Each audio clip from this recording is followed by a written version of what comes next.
कथा भाग 145। श्रीमद् गोस्वामी तुलसीदास जी द्वारा लिखित श्री रामचरितमानस उत्तरकांड। जब गरुड़ जी शिव जी को रास्ते में मिले और अपना संदेह सुनाया, तब शिव जी ने गरुड़ से कहा, तुम मुझे रास्ते में मिले हो, राह चलते में तुम्हें किस प्रकार समझाऊं। सब संदेहों का तो तभी नाश होगा जब दीर्घकाल तक सत्संग किया जाए और वहाँ सत्संग में हरि कथा सुनी जाए, जिसे मुनियों ने अनेकों रूप से गाया है भाई, जहाँ प्रतिदिन हरि कथा होती है, मैं तुमको वहीं भेजता हूँ। तुम जाकर उसे सुनो। उसे सुनते ही तुम्हारा सब संदेह दूर हो जाएगा और तुम्हें श्री राम जी के चरणों में अत्यंत प्रेम होगा। सत्संग के बिना हरि की कथा सुनने को नहीं मिलती। सत्संग के बिना मोह नहीं भागता और मोह के गए बिना श्री राम जी के चरणों में अचल प्रेम नहीं होता। बिना प्रेम के केवल योग, तप, ज्ञान और वैराग्य के करने से श्री रघुनाथ जी नहीं मिलते। इसलिए तुम सत्संग के लिए वहां जाओ, जहां उत्तर दिशा में सुंदर नील पर्वत है। वहां परम सुशील काकाभूषणी जी रहते हैं। वे राम भक्ति के मार्ग में परम प्रवीण है, ज्ञानी और गुणों के धाम है। वह निरंतर श्री राम जी की कथा कहते रहते हैं, जिसे भांति भांति के श्रेष्ठ पक्षी आदर सहित सुनते हैं। तुम वहां जाकर श्री हरि के गुणों को सुनो। उसे सुनने से तुम्हारा दुख दूर हो जाएगा। गरुड़ शिव जी के चरणों में सिर नवाकर हर्षित होकर चला गया।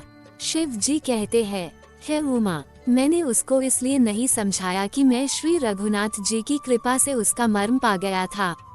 उसने कभी अभिमान किया होगा, जिसको कृपा निधान श्री राम जी नष्ट करना चाहते हैं। फिर कुछ इस कारण भी मैंने उसे अपने पास नहीं रखा कि पक्षी पक्षी की जुबानी समझते हैं। हे भवानी, प्रभु की माया बड़ी ही बलवती है। ऐसा कौन ज्ञानी है जिसे वह न मोह ले। यह माया तो शिव जी और ब्रह्मा जी को भी मोह लेती है, फिर दूसरा बेचारा क्या चीज है। गरुड़ जी जब काकाभूषणी के पास गए, तब वहाँ के पर्वत को देखकर उनका मन प्रसन्न हो गया। तालाब में स्नान और जलपान करके वे प्रसन्न चित्त से वट वृक्ष के नीचे गए। वहाँ श्री राम जी के सुंदर चरित्र सुनने के लिए बूढ़े बूढ़े पक्षी आए थे। भूषणी जी कथा का आरंभ करने ही वाले थे कि उसी समय पक्षी राज गरुड़ जी वहाँ आ पहुँचे। पक्षियों के राजा गरुड़ जी को आते देखकर काक जी सहित सारा पक्षी समाज हर्षित हो गया। उन सभी ने गरुड़ जी का बहुत ही आदर सत्कार किया और स्वागत कुशल पूछकर बैठने के लिए सुंदर आसन दिया। फिर प्रेम सहित पूजा करके काकाभूषणी जी मधुर वचन बोले, हे नाथ, हे पक्षी राज, आपके दर्शन से मैं कृतार्थ हो गया। आप जो आज्ञा दे मैं अब वही करूं। हे प्रभु, आप किस कार्य के लिए आए हो।